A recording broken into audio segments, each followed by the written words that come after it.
Fala rapaziada, seja bem-vindo aí a mais um vídeo no canal. E no vídeo de agora, coletiva de imprensa aí do Felipe Luiz pós derrota para o Corinthians.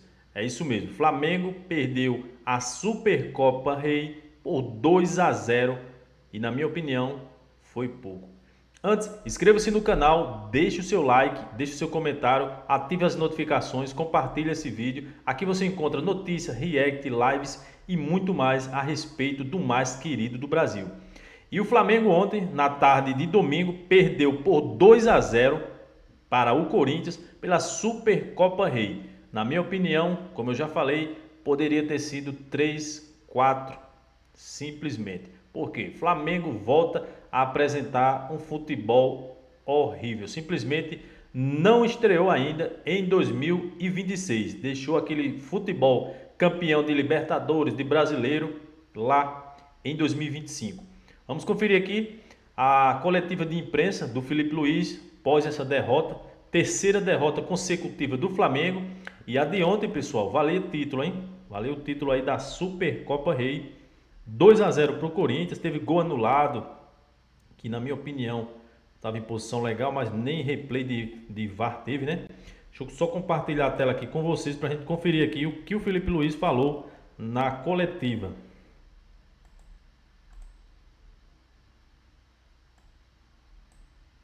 Boa noite, vou levantar aqui, Felipe, tudo bem? Estou aqui atrás, Carlos Gil, Globo, Sport TV. Felipe, hoje o Flamengo enfrentou um adversário que também jogou até o fim da temporada passada, final da Copa do Brasil, ou seja, se desgastou bastante, tempos de férias bem semelhantes. Queria saber da tua impressão do estágio físico mesmo, comparando Flamengo e Corinthians, Corinthians e Flamengo, o que você viu nos duelos, nas brigas físicas contra esse Corinthians, e se esse estágio físico também do Flamengo, aí especificamente falando do Flamengo, ajuda a explicar essa sequência de derrotas e esse início de temporada em que o time parece ainda não ter engrenado ou atingido aquele, obviamente, o estágio de 2025. Obrigado. Quando a vitória não vem, ou melhor, o resultado não vem, se começam a procurar desculpas ou culpados, e não é assim. Os dois times estão no começo de temporada, os dois times estamos ainda alcançando a melhor forma física, mas a verdade é que a minha equipe acabou com um a menos o segundo tempo todo praticamente no campo do adversário. Então, se fosse a parte física, com certeza não seria assim. Segundo tempo com um a menos, a tendência é que o Corinthians fizesse 3-4 e ganhasse com sobras de uma equipe que deveria estar muito melhor fisicamente, como você falou.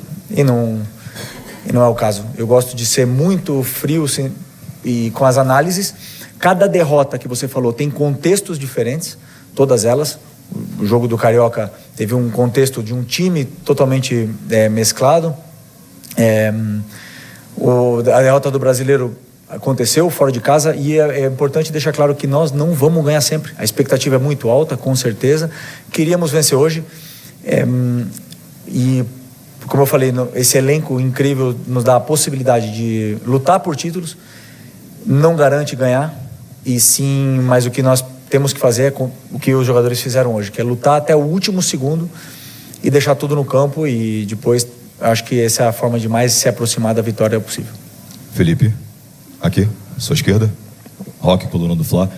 O quanto que impactou na tua ideia de jogo o juiz ter esperado o retorno do segundo tempo para poder expulsar o Carrascal, né? Sendo que você tinha preparado um plano para o segundo tempo e não tinha essa decisão do VAR. Algo que até para muitos foi surpresa, ele não ter chamado o Carrascal antes de você ter... Foi muito estranha essa decisão aí, pessoal. Teve o lance lá do Carrascal, o árbitro no momento parou a partida, né? Para decidir se haveria algum problema ou não no lance e, quem sabe, expulsar o jogador. Não expulsou, foi para o intervalo. Na volta do intervalo, antes de iniciar a partida, a primeira coisa que o árbitro fez, expulsou o Carrascal.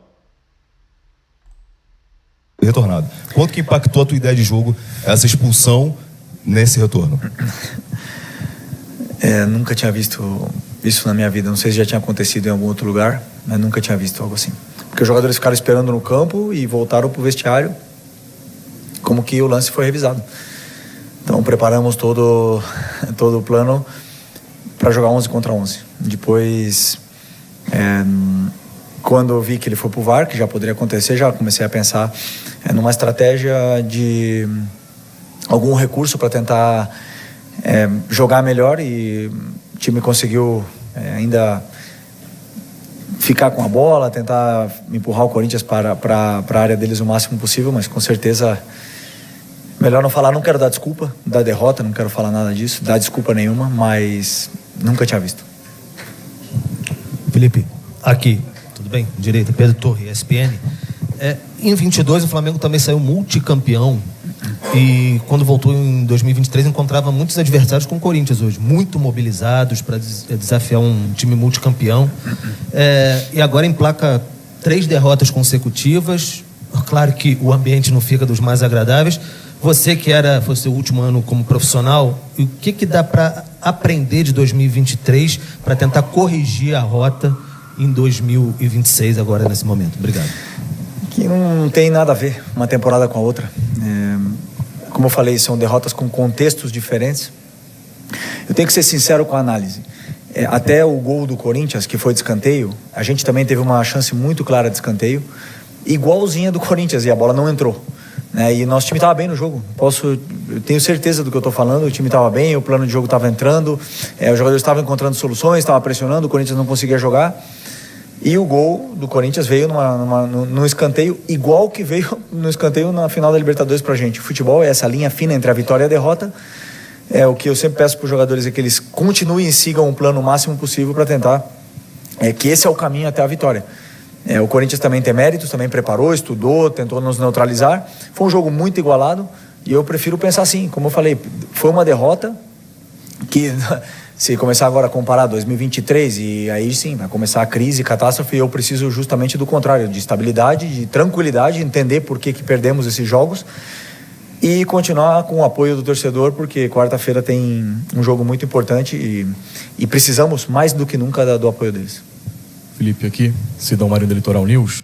Quarta-feira tem Flamengo e Internacional novamente pelo Campeonato Brasileiro, segunda rodada. Flamengo precisa vencer. Caso perca, pessoal, o Flamengo com certeza entra em crise, hein? 4ª derrota consecutiva. Campeonato Carioca só venceu uma partida. E Campeonato Brasileiro estreou contra o São Paulo, perdeu de virada já no segundo tempo. Supercopa Rei, derrota para o Corinthians, 2-0. Poderia ter sido 3-4. Tá complicado, hein? Em cima disso ainda, a gente olha para os últimos campeões da Libertadores, todos tiveram dificuldade no ano seguinte. Flamengo de 22 para 23, Fluminense 23 para 24, Botafogo 24 para 25. E o Flamengo começa o ano com essas 3 derrotas que não aconteciam desde 2023, naquele momento que o Vitor Pereira foi demitido e o Flamengo jogou com o Maringá, com o Mário Jorge no comando, e perdeu 3 partidas.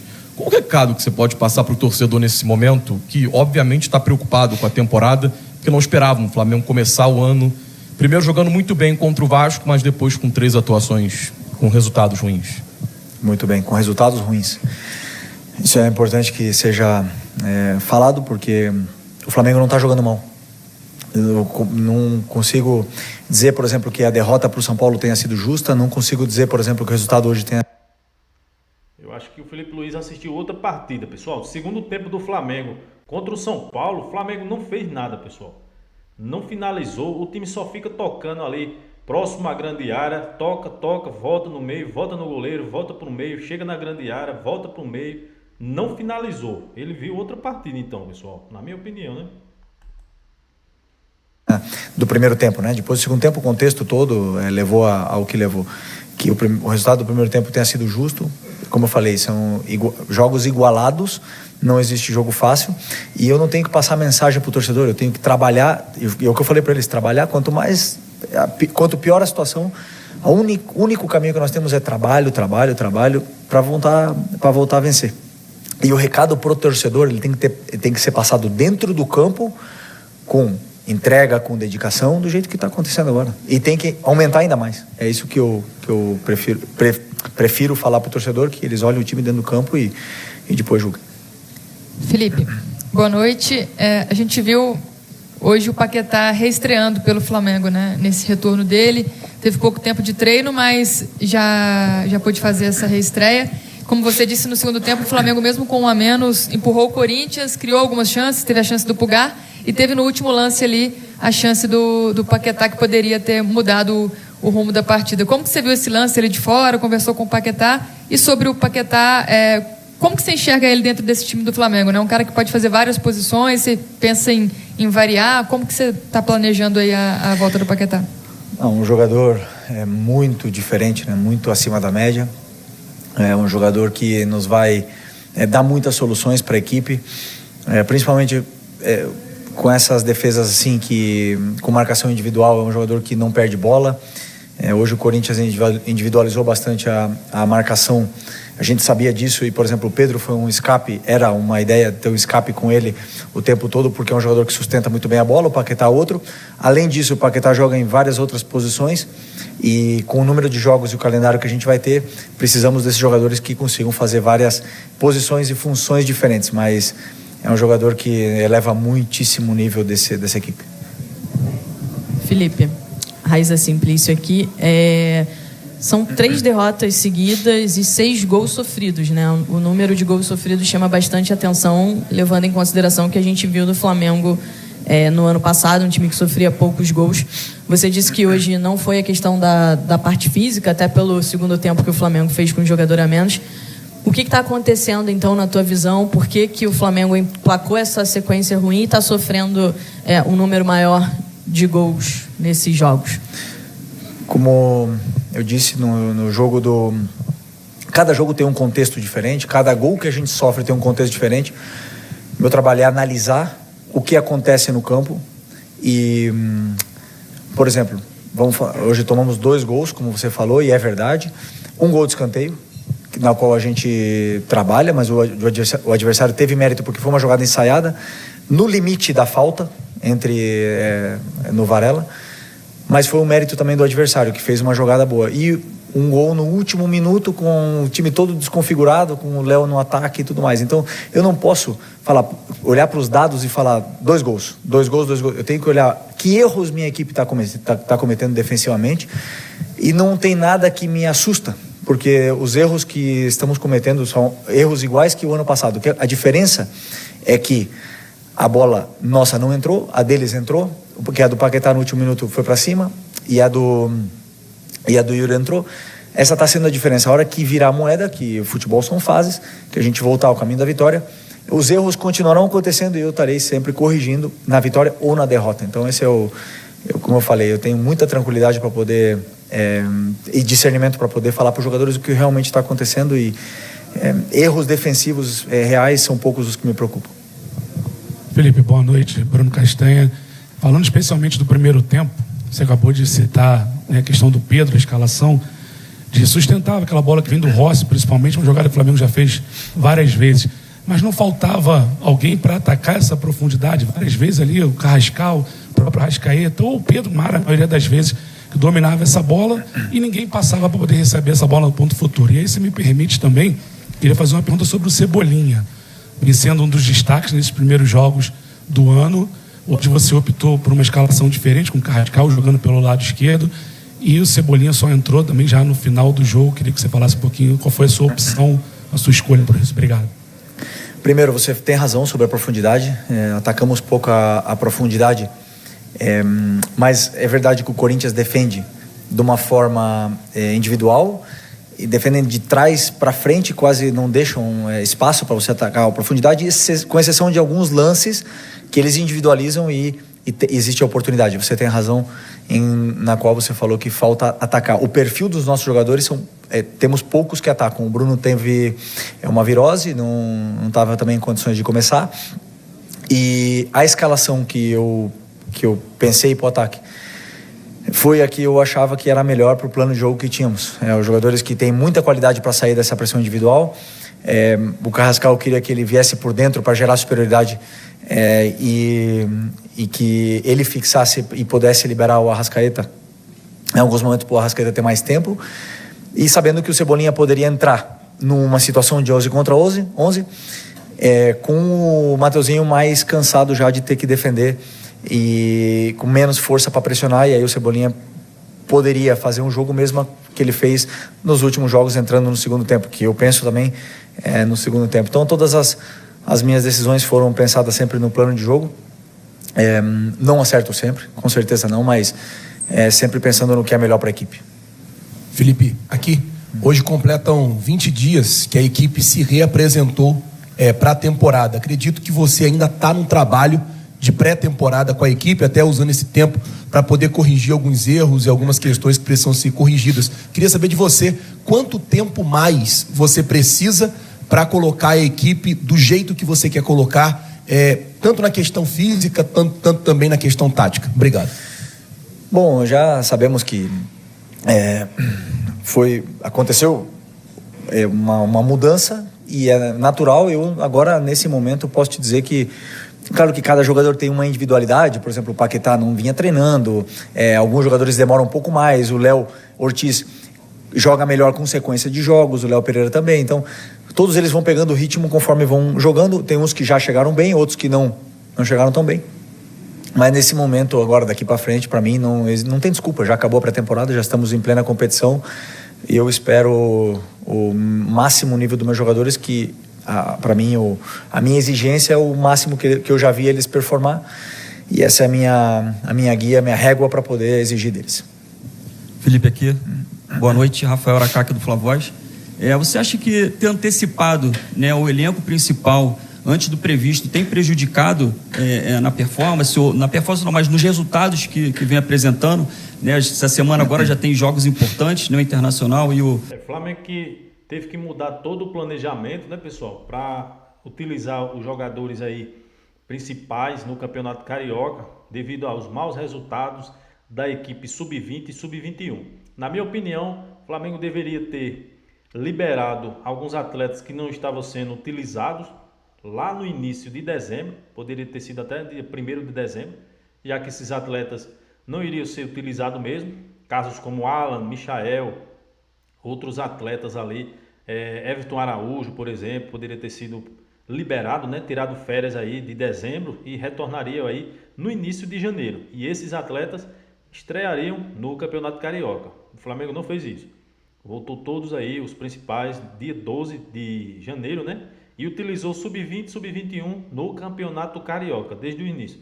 As 3 primeiras rodadas, o Flamengo empatou na primeira, perdeu para o Bangu, goleado pelo Volta Redonda. Teve que voltar com a equipe principal contra o Vasco, venceu e convenceu, né? Porém, perdeu para o Fluminense e precisou aí utilizar novamente a equipe principal contra o Fluminense, e depois a estreia no Brasileirão.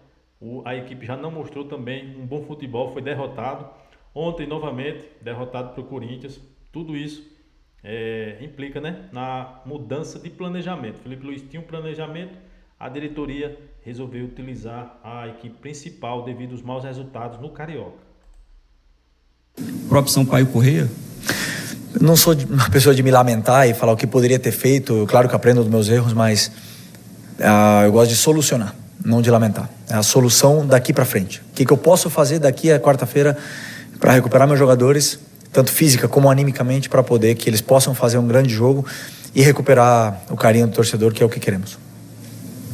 Felipe, tudo bem? Boa noite. Gabriel Órfão, canal Paparazzo Rubro Negro.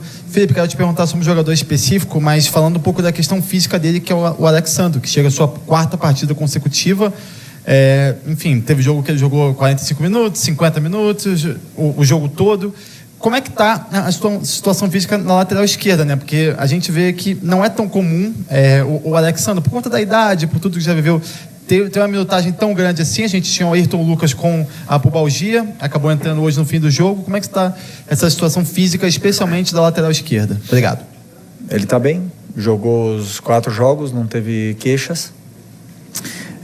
Achava que o Ayrton tinha que entrar porque precisávamos mais velocidade no ataque e ganhar mais um ataque já para todo o risco, e por isso eu optei por tirar ele nos últimos 15 minutos. Mas ele está bem, o Ayrton agora já está recuperado. Conforme for recuperando e somando minutos, vai também evoluir muito na parte física. Boa noite, Felipe. Pedro Santana, do Portal Metrópolis. Queria voltar um pouco na pergunta sobre a escalação.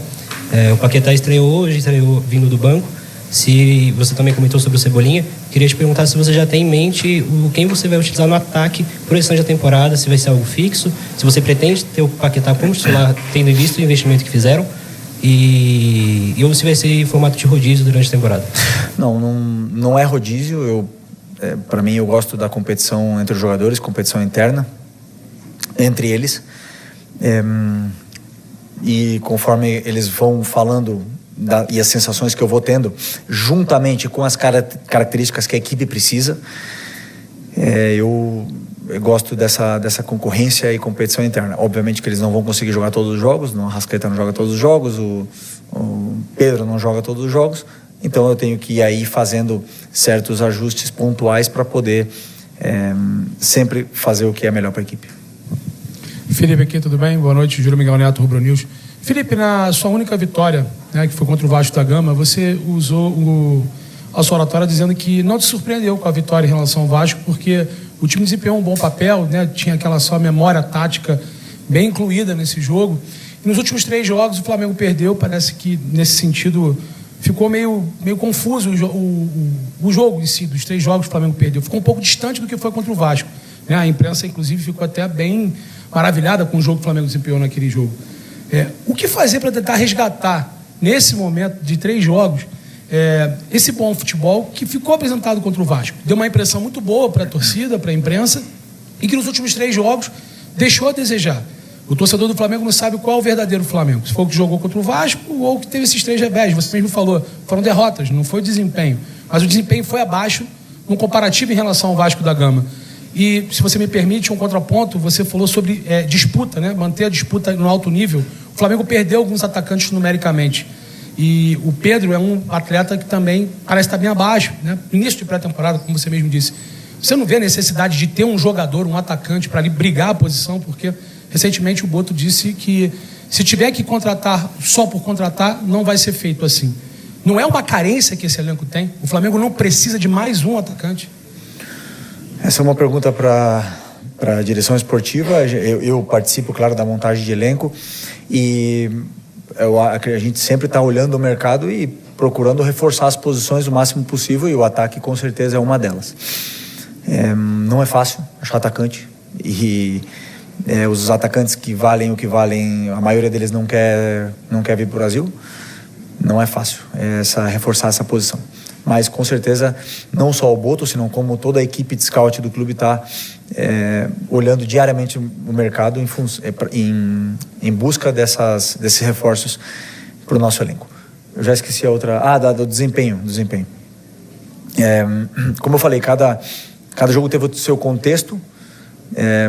Eu digo assim, a vitória contra o Vasco foi muito boa, não me surpreende, porque a equipe teve essa memória e continua jogando de uma forma que eu me reconheço na equipe, e foi muito boa. Também conseguimos machucar o Vasco e as equipes também nos estudam. O Fluminense nos estudou e conseguiu anular muitos dos nossos ataques, que também não dá para dizer que tenha sido péssimo, porque tivemos a chance de fazer 1-0, tivemos o gol do Carrascal impedido, tivemos um escanteio, falando lá do Fluminense.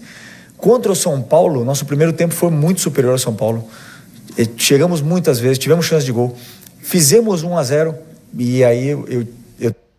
Aproveitando aí que ele está falando do jogo do São Paulo, pessoal, eu acredito que o Felipe Luiz, ele veja potencial, mais potencial em outros atletas, comparado aí ao Cebolinha. Cebolinha, ele tem uma visão que eu creio que só pode ser utilizado aí durante alguns minutos, né? Seja principalmente no segundo tempo.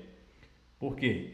O Cebolinha, pessoal, contra o Fluminense, entrou muito bem, finalizou algumas vezes, fez o gol. Contra o São Paulo também jogou muito bem e ele não é utilizado como deveria, na minha opinião. Como ele voltou bem, na minha opinião, ele seria aí titular, não é isso? Mas eu vejo que o Felipe Luiz, ele tem outras opções ali, como Samuel Lino, e na minha visão ele acha que o Samuel Lino tem maior potencial, pode até ter, pessoal, mas no momento o Cebolinha é melhor. Utiliza muito o Carrascal fez um final de temporada muito bem, mas esse início de temporada, na minha visão, não está fazendo jus aí à titularidade, né? E o Plata também.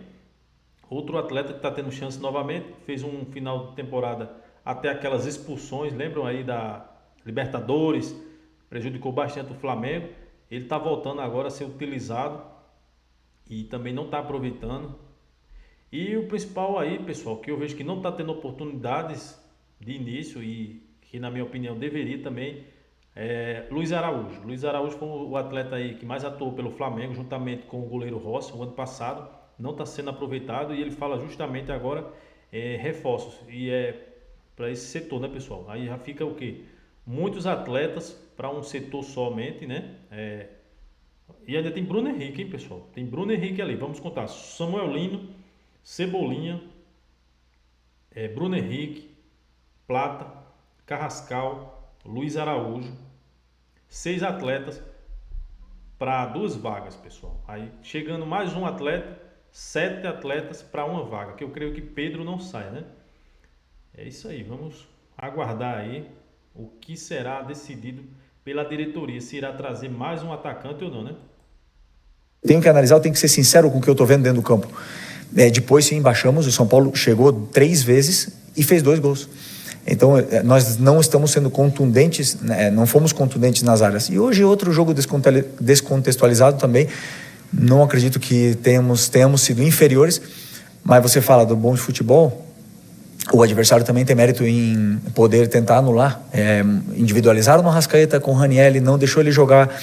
O Gustavo Henrique parou o Pedro toda hora com faltas, muitas delas, e travaram o nosso ataque muitas vezes. Mesmo assim, chegamos na área do adversário e tivemos chances. Não fizemos, eles foram contundentes na área e ganharam o jogo. Por isso, parabéns ao Dorival e ao Corinthians pela vitória.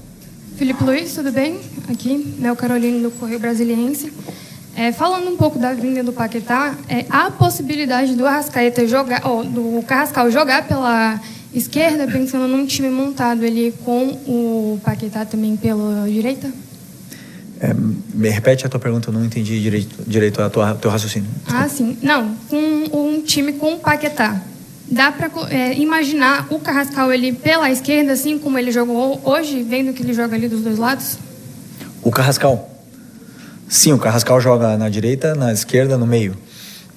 O Paquetá também joga na direita, no meio. Na ponta aberta esquerda não, mas na ponta direita aberto sim. E joga no ataque, joga também de volante. São todas possibilidades para o treinador poder tirar o melhor rendimento deles.